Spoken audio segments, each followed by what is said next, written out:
तो हेलो बच्चों, मैं आपका विनय से स्वागत करता हूं आपके ही YouTube channel Global Science Magnet में। ठीक है, तो देखिए क्लास 12 का जो आप लोग का एग्जाम है बहुत ही नज़दीक आ गया है। मात्र देखिए तो 20 दिन समय बच गया है। तब लोग अच्छे तरीके से मेहनत कीजिए और पढ़िए। देखिए केमिस्ट्री में एक प्रश्न आता है जो कि 5 मार्क्स में प्रश्न आता है। उस प्रश्न है क्या कि प्रथम कोटि की अभिक्रिया से आप क्या समझते हैं तथा इसका व्यंजक एवं अर्धायु ज्ञात करें। जो कि यह प्रश्न है मोस्ट इंपोर्टेंट प्रश्न है बोर्ड एग्जाम के लिए। और यहाँ से 2 मार्क्स का भी प्रश्न आता है। तो बोलिएगा कि सर कैसे आता है, तो देखिए पूछा जाता है कि प्रथम कोटि की अभिक्रिया से आप क्या समझते हैं। बस इतना ही पूछता है कि प्रथम कोटि की अभिक्रिया से आप क्या समझते हैं।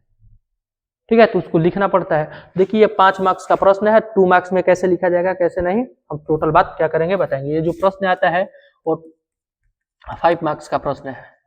ठीक है, तो चलिए हम समझ लेते हैं। देखिए आप सभी को पता होगा कि जो R है, R से क्या बनता है, P बनता है। R का मतलब होता है रिएक्टेंट यानी कि अभिकारक। क्या होता है, अभिकारक। और P का मतलब क्या होता है, प्रतिफल। क्या होता है, प्रतिफल यानी कि प्रोडक्ट। प्रतिफल यानी कि अभिकारक मिलके क्या बनाता है, प्रतिफल बनाता है। अभिकारक मिलके क्या बनाता है, प्रतिफल बनाता है। ठीक है सर, बिल्कुल समझ में आ गया। ठीक है, ये तो बात समझ में आ गया। अब समझिए कि प्रथम कोटि की अभिक्रिया है क्या। ठीक है, तो देखिए ये रासायनिक अभिक्रिया है। कौन सा अभिक्रिया है, रासायनिक अभिक्रिया। तो इस रासायनिक अभिक्रिया में जो अभिक्रिया का वेग होता है, रासायनिक अभिक्रिया में जो अभिक्रिया का वेग होता है वह अभिकारक के, वह किसके, अभिकारक के सांद्रता के प्रथम घात के क्या होता है, समानुपाती होता है। सर बिल्कुल भी नहीं समझ में हम क्या बोले। देखिए ये R जो है, R क्या है, तो हम पिछले वीडियो में आपको बता चुके हैं कि जो R है वह है वेग। क्या है, वेग है। क्या है, वेग। ये जो रासायनिक अभिक्रिया का वेग है वही क्या है, R। और ये वाला R क्या है, तो बोलेगा सर अभिकारक है। और जो बड़ा कोष्टक हम लगा दिए इसको बोलते हैं सांद्रता। क्या बोलते हैं, सांद्रता बोलते हैं। यानी कि ये हो गया अभिकारक, ये हो गया सांद्रता, और ये हो गया अभिक्रिया का वेग। ठीक है, तो हम लिखे क्या है, तो जो अभिक्रिया का वेग है वह समानुपाती है किसका, तो बोलेगा कि सर अभिकारक के सांद्रता के प्रथम घात, इसको क्या बोलते हैं, घात। अगर 2 के पावर हम लिख दे 3, इसको क्या बोलते हैं, घात बोलते हैं। क्या बोलते हैं, घात। 2 के पावर कितना घात है, तो बोलेगा सर 3 घात है। तो सेम इसी प्रकार से हम पूछेंगे कि अभिकारक के सांद्रता के पावर में क्या है, 1, यानी कि घात कितना है, 1, यानी कि प्रथम है। क्या है, प्रथम। तो बोलेंगे कि ऐसी रासायनिक अभिक्रिया, क्या बोलेंगे, ऐसी रासायनिक अभिक्रिया जिसमें अभिक्रिया का वेग, वैसी रासायनिक अभिक्रिया जिसमें अभिक्रिया के वेग अभिकारक के सांद्रता के प्रथम घात के, किसके, प्रथम घात के क्या होता है, समानुपाती होता है, उसे क्या कहा जाता है, प्रथम कोटि की अभिक्रिया कहा जाता है। फिर समझिए कोई यदि रिएक्शन हो रहा है तो उसका जो वेग है वो समानुपाती होगा अभिकारक के सांद्रता के प्रथम घात के। ठीक है, तो चलिए लिख लेते हैं। ठीक है, देखिए चलिए पहले तो हम उत्तर लिखेंगे और यहां से लिखेंगे प्रथम कोटि की अभिक्रिया, प्रथम कोटि की अभिक्रिया, प्रथम कोटि की अभिक्रिया। ठीक है, देखिए प्रथम कोटि की अभिक्रिया है क्या, हम अभी बताएं। क्या बताएं, तो बोलिएगा कि सर जो रासायनिक अभिक्रिया होता है उसका जो वेग होता है वो अभिकारक के सांद्रता के प्रथम घात के समानुपाती होता है। लिख लेते हैं ऐसी रासायनिक अभिक्रिया, यहां से लिखते हैं ऐसी रासायनिक अभिक्रिया, ऐसी रासायनिक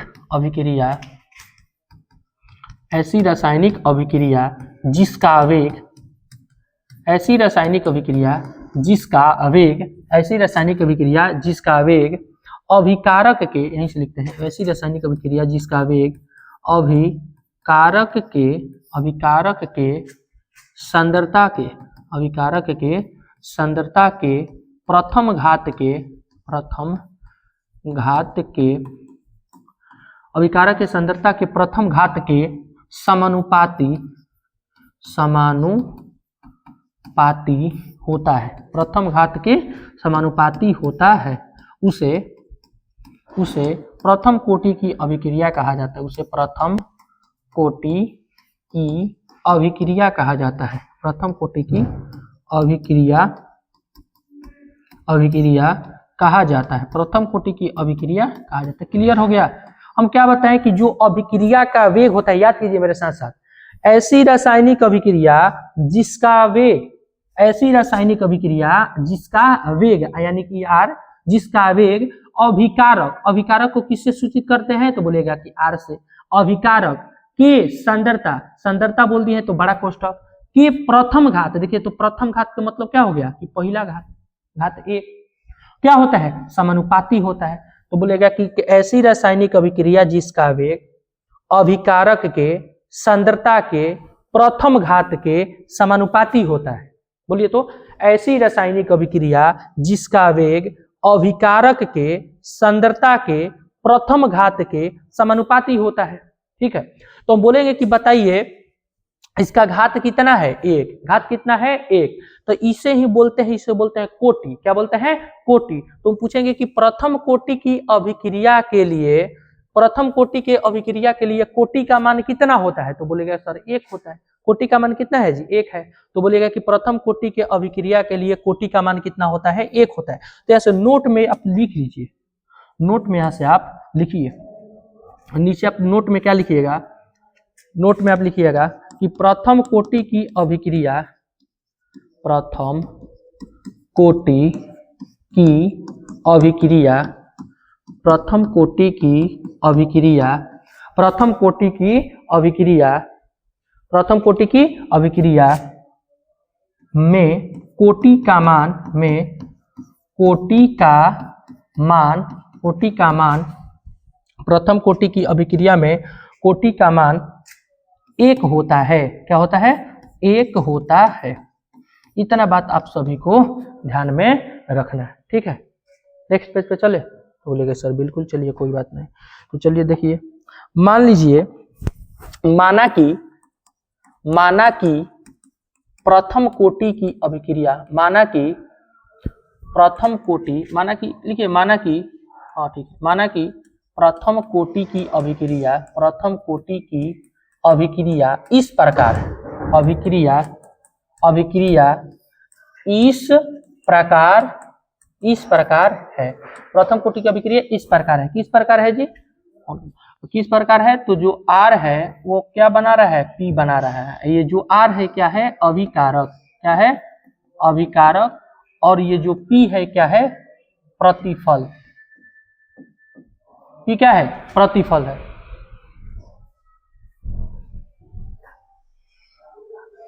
प्रतिफल है, ये R क्या है, अभिकारक, और P क्या है, प्रतिफल है। तो ठीक है, तो चलते हैं आगे, नेक्स्ट पेज पे चलते हैं। तो प्रथम कोटि की अभिक्रिया लिखेंगे, क्या लिखेंगे कि प्रथम कोटि की अभिक्रिया से, अभिक्रिया से, बताइए प्रथम कोटि की अभिक्रिया क्या करती है, इतना आपको लिखना पड़ेगा कि क्या लिखेंगे कि माना कि प्रथम कोटि की अभिक्रिया इस प्रकार है। किस प्रकार है जी, तो बोलेंगे कि अभिकारक जो है प्रतिफल का निर्माण कर रहे हैं, यानी कि ये अभिकारक हो गया, ये क्या हो गया, प्रतिफल हो गया।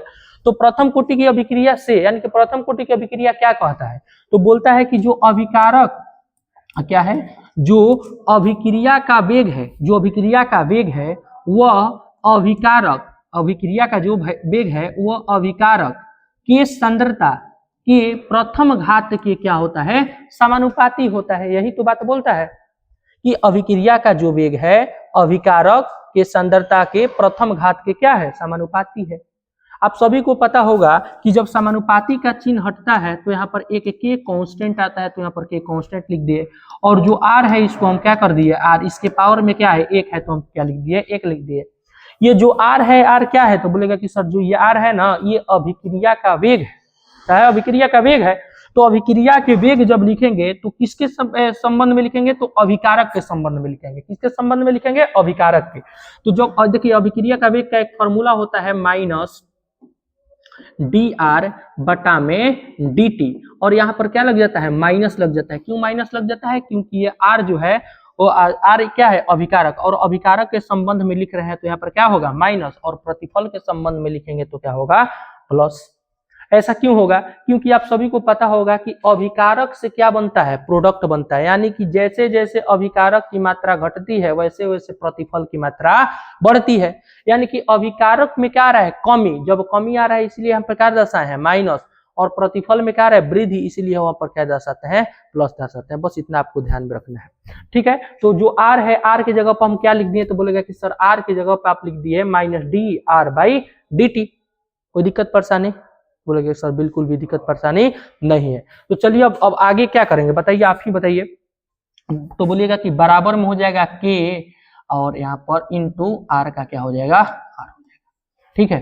तो चलिए हो गया ये। तो अब आगे क्या होगा, तो हम क्या करते हैं कि देखिए जो डी आर है, आर को हम यहाँ पे ले जाते हैं और डी टी को कहाँ ले जाते हैं, वहां पे। तो ऐसे लिख सकते हैं हम, देखिए तो माइनस, देखिए यहाँ पे लिखते हैं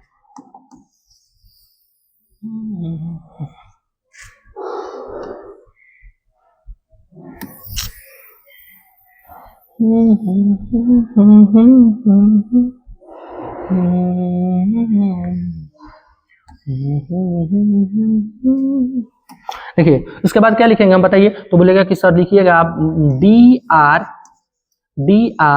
बाई क्या लिख दिए, यहाँ पे का जो आर है यहाँ पे क्या लिख दिए, आर की सांद्रता के, आर की सांद्रता बराबर, ये जो माइनस है इधर दे दिए तो माइनस हो गया, के का के है और यहाँ पर क्या आ जाएगा, dt नहीं आ जाएगा। तो बोलेगा सर बिल्कुल भी dt आ जाएगा, कोई भी दिक्कत परेशानी नहीं है। दिक्कत है जी? बोलेगा सर बिल्कुल भी दिक्कत नहीं है। अब नेक्स्ट करेंगे क्या हम, तो समझिए यहाँ से ध्यान से समझिएगा। अब क्या करेंगे कि पिछले वीडियो में हम जब शून्य कोटि की अभिक्रिया पढ़ा रहे थे तो यहाँ निकालने के बाद हम दोनों तरफ समाकलन करने के लिए बताए थे। यहाँ पे भी क्या करेंगे हम, दोनों तरफ समाकलन। तो यहाँ से आप लिखिएगा कि दोनों तरफ क्या लिखिएगा, दोनों तरफ समाकलन करने पर, समाकलन करने पर, दोनों तरफ क्या करने पर, समाकलन करने पर, दोनों तरफ क्या करने पर, तो दोनों तरफ समाकलन करने पर। तो समाकलन कैसे कीजिएगा, तो यहाँ पर क्या है देखिए ये है, इसको हम क्या करेंगे, समाकलन करेंगे। तो ऐसे माइनस डी आर का जो है यहाँ पर क्या लिख देंगे, आर, और यहाँ पे भी आर है तो क्या लिख देंगे, आर, बराबर माइनस, देखिए माइनस के इंटू डी टी है तो यहाँ पर समाकलन करेंगे तो माइनस के इंटू क्या हो जाएगा, डी टी का डी टी। कंप्लीट हो गया, कोई दिक्कत परेशानी इसमें? तो बोलिएगा सर बिल्कुल भी दिक्कत परेशानी नहीं है। अच्छा देखिए हम पूछेंगे कि minus D R by D R का समाकलन क्या होगा, तो अब क्या बताइएगा। तो जैसे आप सभी को मैथ में पता होगा, सभी लोग को, कि जो होता है डी एक्स, जो 1/x होता है उसका समाकलन क्या होता है, 1/x, डी 1/x और dx रहता है तो इसका समाकलन क्या होता है, log x। क्या होता है, log ex होता है कि नहीं होता है? तो बोलेगा सर बिल्कुल होता है log x। तो यहाँ पर भी तो सेम यही है, x के जगह पर क्या दिया है, r की सांद्रता, और ये वाला x के जगह पर क्या दिया है, r की सांद्रता। तो हम नहीं लिख सकते हैं log e और यहाँ पर क्या लिख सकते हैं, कोष्टक में rx। तो बोलेगा सर बिल्कुल लिख सकते हैं। तो ठीक है, लिख देते हैं, समझिएगा। ये सब फॉर्मूला है, आप लोग मैथ में पढ़े होंगे। तो इसके जगह पर हम क्या लिखेंगे, तो बोलेगा कि सर इसके जगह पर हो जाएगा, क्या हो जाएगा जी, log e, और जो r है यहाँ पर क्या हो जाएगा, r। इसका फॉर्मूला होता है, क्या होता है फॉर्मूला। अब नेक्स्ट चलते हैं, देखिए समाकलन में जो क्या है, नियतांक है, नियतांक को कहाँ कर दिया जाता है, बाहर। तो माइनस के को बाहर कर दिया और बच क्या गया इसमें, dt का क्या बच गया, dt। इसमें कुछ नहीं है तो क्या है, एक है। यहाँ पर देखिए log e का हम क्या लिख दिए, log e, और r का क्या लिख दिए हम, r, माइनस के का क्या लिख दिए, k। देखिए dt का जब समाकलन कीजिएगा तो इसका समाकलन क्या आ जाएगा, t आ जाएगा। क्या आ जाएगा, t आ जाएगा। जैसे हम पूछेंगे कि बताइए dx का समाकलन क्या होता है, तो बोलिएगा x, dy का समाकलन क्या होता है, तो बोलिएगा y।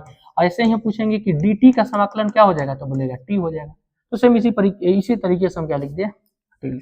ठीक है, कोई भी दिक्कत परेशानी, तो बोलेगा सर बिल्कुल भी दिक्कत परेशानी नहीं है। और जब t लिख देते हैं इसके साथ एक c क्या आ जाएगा, नियतांक आ जाएगा, जिसको हम लोग बोलते हैं, उसको क्या बोलते हैं, समाकलन नियतांक। ठीक है, तो देखिए इसको मान लिया हम समीकरण 1, क्या मान लिए, समीकरण 1। ये क्या हो गया, समीकरण 1 हो गया। अब नेक्स्ट आगे क्या करेंगे, तो आप सभी को हम बताते देखिए, प्रथम कोटि की अभिक्रिया, शून्य कोटि की अभिक्रिया सेम इसी तरीके से हम निकालते हैं। पहले क्या किए थे, इतना लाकर फिर दोनों तरफ समाकलन किए थे, और फिर नेक्स्ट क्या किए थे, तो हम बताए थे उस समय कि यदि समय को हम शून्य मान लेते हैं, समय को क्या मान लेते हैं, शून्य। देखिए ऐसे बताए थे आगे, नेक्स्ट लिखे थे हम सेम उसी तरीके से, यदि t बराबर क्या हो, 0 हो, यदि t बराबर क्या हो, 0, तो जब t बराबर 0 होता है तो जो r है ना जी, जो r है वह किसके बराबर हो जाएगा, r 0 के बराबर हो जाएगा। इसका मतलब क्या हुआ, जो r 0 है ना, r 0 जो है वो प्रारंभिक सांद्रता है, r 0 क्या है, प्रारंभिक सांद्रता है। और यहाँ पर समय 0, देखिए मान लीजिए कि समय 0 है, यानी कि अभिक्रिया स्टार्ट नहीं हुई है, समय यानी कि 0 है, यानी कि अभिक्रिया स्टार्ट नहीं हुई है। और जब अभिक्रिया स्टार्ट नहीं हुई है, इसका मतलब क्या हुआ? इसका मतलब ये हुआ कि उसकी जो सांद्रता है नहीं बदली है, यानी कि सांद्रता जैसे है वैसे ही है, यानी कि अभी जो समय शून्य है तो सांद्रता क्या है उतना ही है। तो इसीलिए हम यहाँ पर लिख दिया R0 लिख दिया, यानी कि T बराबर क्या लिखेंगे 0, तो जो R है वो किसके बराबर हो जाएगा? R0 के बराबर हो जाएगा। ठीक है, बोलिएगा सर बिल्कुल ठीक है। तो जहां T है उसके जगह पर हम क्या लिखेंगे? 0 लिखेंगे। तो चलिए क्या लिखा जाएगा, देखिए log E का हम क्या लिख दिए? log E लिख दिए। जो R है R के जगह पर क्या लिखेंगे? तो बोलेगा कि R के जगह पर हम R0 लिखेंगे बराबर -k का -k, और T के स्थान पर क्या लिखेंगे? 0 प्लस C का क्या हो गया? C हो गया। कोई भी दिक्कत परेशानी नहीं, एकदम नॉर्मल बात है कि जहां T बराबर हम क्या रखें? 0। मत समझिए कुछ भी, बस इतना समझिए कि यहाँ पे रखना है T बराबर क्या रखना है? 0। तो जब समय 0 है तो अभिक्रिया स्टार्ट नहीं हुआ है, तो इसकी सांद्रता क्या है? प्रारंभिक सांद्रता में, यानी कि वहीं से है। तो यहाँ पर R लिख दिए, किसके बराबर हो गया? किसके बराबर हो गया? R0 के बराबर हो गया। ठीक है, तो आप आगे देखिए, log E का हम log E लिख दिए और R के जगह पर R0 लिख दिए। गुना करेंगे तो कितना हो जाएगा? 0। 0 में C जोड़ेंगे तो कितना हो जाएगा? C। यानी कि अब बताइए C का मान हम लोग को यहाँ पर ज्ञात हो गया कि नहीं हो गया? तो बोलेंगे सर बिल्कुल भी ज्ञात हो गया, यानी कि C का मान कितना आ गया? log E बराबर R0। क्या हो गया? कि log E बराबर R0। तो अब देखिए समीकरण 1 में देखिए, वहां पे देखिए तो C है कि नहीं है? तो यहाँ पे भी C का मान आ गया, तो समीकरण 1 में C का मान नहीं रख सकते हैं हम, कुछ करना थोड़ी है, बस यहाँ पर C का मान हम यहाँ से ज्ञात किए और C का मान किस में रख देंगे? समीकरण 1 में। तो चलिए लिखते हैं लिखते हैं कि समीकरण 1 में C का मान रखने पर, C का मान किस क्या करने पर? रखने पर। तो चलिए समीकरण 1 है क्या, देख लीजिए। तो समीकरण 1 है log E R, क्या है? log E, और यहाँ पर क्या है? R, और बराबर में क्या है? देख लीजिए, खुद देखिए क्या है? -KT प्लस C, क्या है? -KT प्लस C, यानी कि इंटू में है ये। ठीक है, तो C का मान रखना है जी, तो रखिए। तो log E का हम log E लिख दिए और R के जगह पर क्या लिख दिए? R। -KT का क्या लिख दिया? -KT, और C का मान कितना है? देखिए तो बोलेगा कि सर C का मान है log E R0। तो यहाँ पर लिखेंगे C की जगह पर log E R, और यहाँ पर क्या हो गया? नॉट हो गया। ठीक है, कोई भी दिक्कत परेशानी? तो बोलेगा सर बिल्कुल भी दिक्कत परेशानी नहीं है। तो अब क्या करेंगे कि यहाँ आगे अब इसको किधर ले जाएंगे? बराबर के इस साइड। यदि यानी कि माइनस में है तो बराबर के इस साइड लाएंगे तो किस में हो जाएगा? प्लस में। तो माइनस में है तो KT जो हम बराबर की इधर लाए तो क्या हो गया? प्लस में हो गया। अब देखिए हम बराबर का चिन्ह देंगे। देखिए जो KT है इधर आ गया है तो बच क्या गया है? तो बोलेगा कि बच गया है log E, और क्या बच गया है? R0। और देखिए ये बराबर के इधर है, जब इसको इधर ले जाएंगे तो प्लस में है तो किस में हो जाएगा? माइनस में। तो यहाँ पर क्या हो जाएगा? तो बोलेगा कि माइनस log E, और R का क्या हो गया? R हो गया।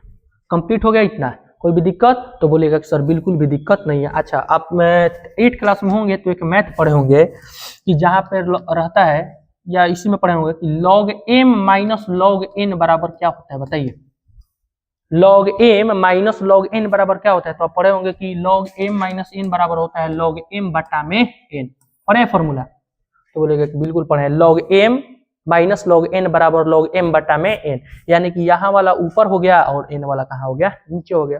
तो देखिए हम यहाँ पर ऐसे लिख सकते हैं, देखिए तो KT का KT और log E का E, क्योंकि देखिए log सेम है, और जो R है इसको कहाँ लिखेंगे? ऊपर R0 बटा में R के जगह पर क्या लिख दिए हम?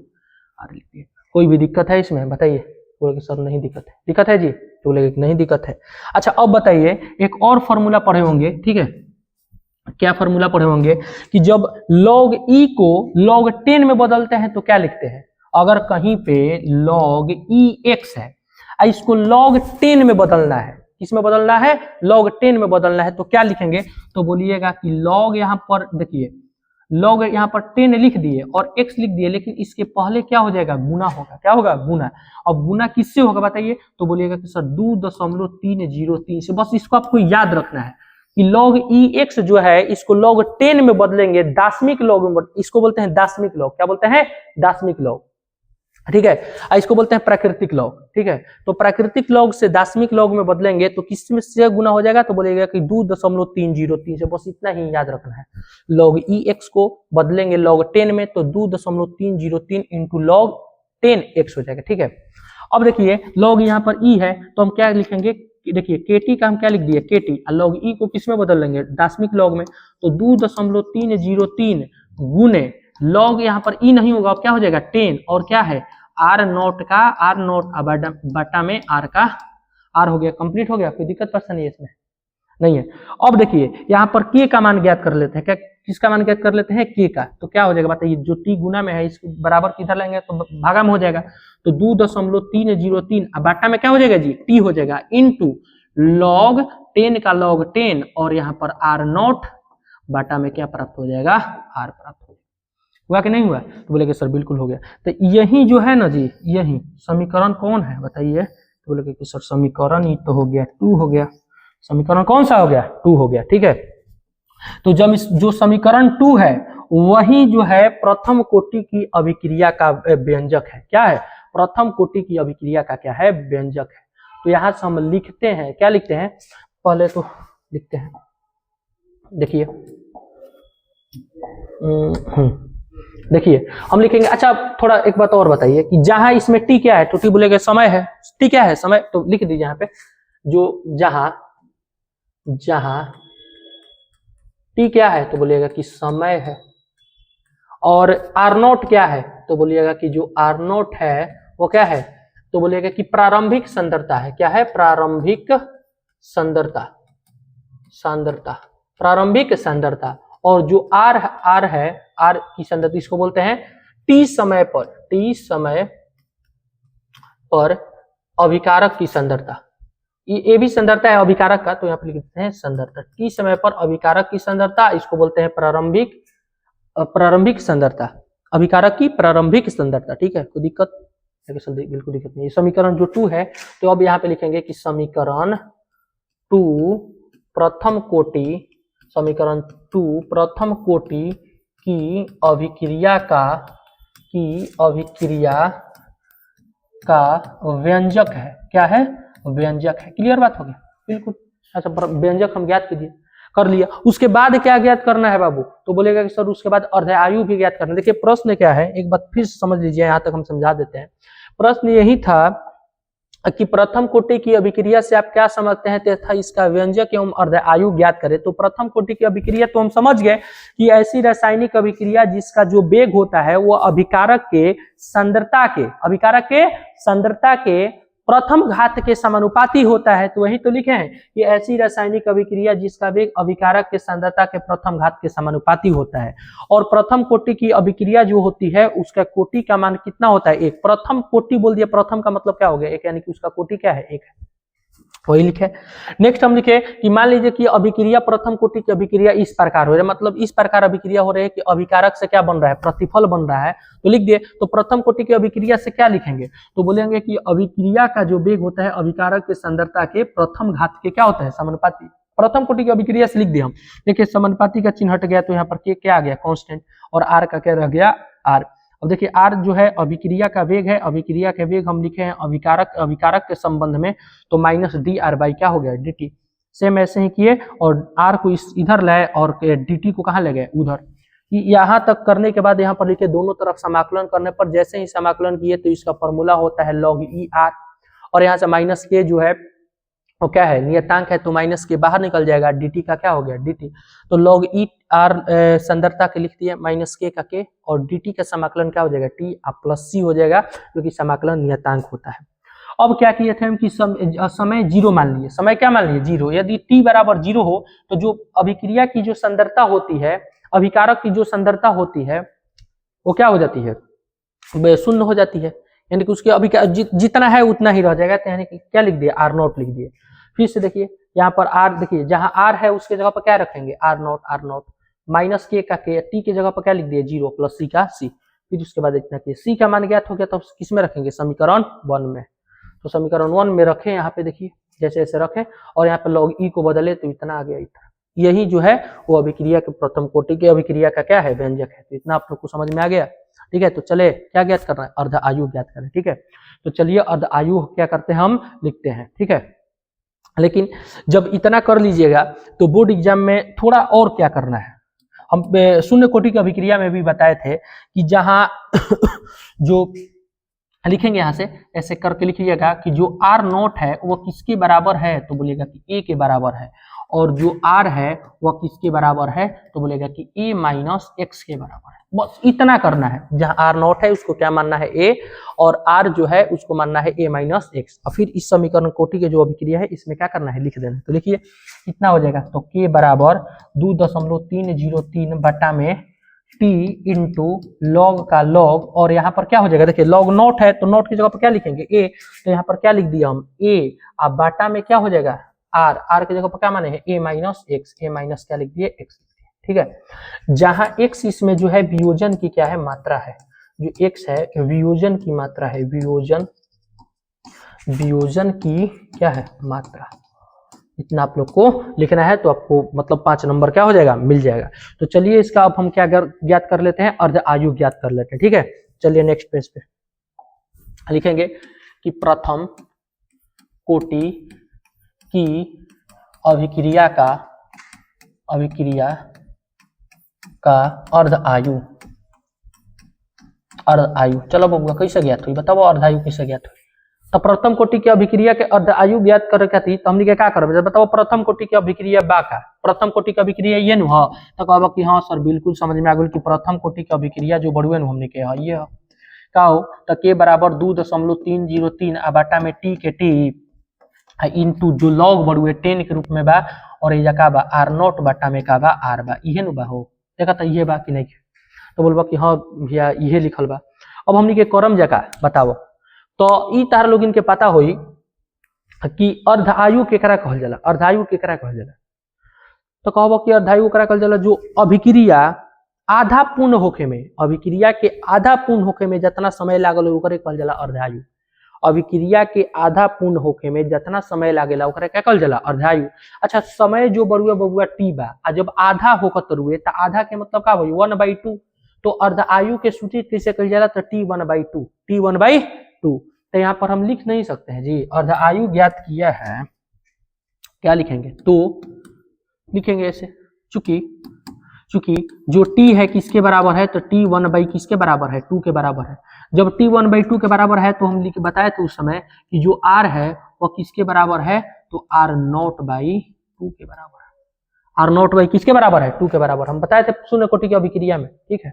तो लेकिन सर बिल्कुल है, तो इसमें क्या करेंगे हम रखेंगे, तो रखिए कैसे रखेंगे, तो k बराबर 2.303 बटा में t की जगह पर क्या लिखेंगे, तो t की जगह पर 1/2, बस इतना ही, बस याद रखना है, केवल कुछ नहीं।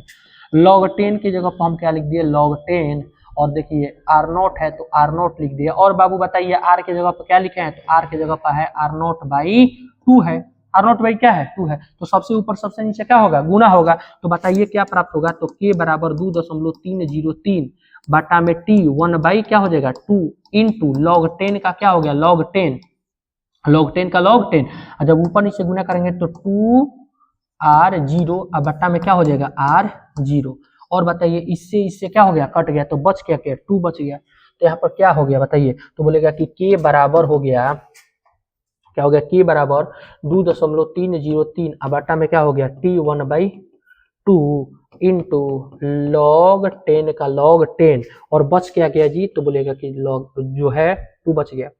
और देखिए अर्धायु ज्ञात करना है, कि टी हमको ज्ञात करना है, टी ज्ञात करना है जी, तो टी इसको इधर ले जाएंगे, मतलब t1/2 ज्ञात करना है तो इसको उधर ले जाएंगे, के को कहाँ लाएंगे नीचे, तो के बराबर क्या हो गया तुम बताइए, तो बोलेगा कि 2.303 अब बट्टा में क्या हो जाएगा के यहाँ पर हो जाएगा t1/2, और के कहाँ गया यहाँ पे, और बताइए log 10 2 का मान कितना होता है, तो इसका मान होता है 0.3010, इसका मान कितना होता है, तो बोलिएगा देखिए log जहां भी आपको दिखाई दे log 10 बोले या log 2 यहाँ बोले तो इसका मान होता है 0.3010, कितना मान होता है 0.3010, ठीक है। तो यहाँ पर log 2 का मान कितना रख देंगे, तो 0.3010, जब इसमें इससे गुना करेंगे तो बताइए क्या हो जाएगा, t1/2 बराबर गुना होगा 0.693, कितना होगा 0 गुना कीजिएगा तो 0 हो जाएगा 0.693,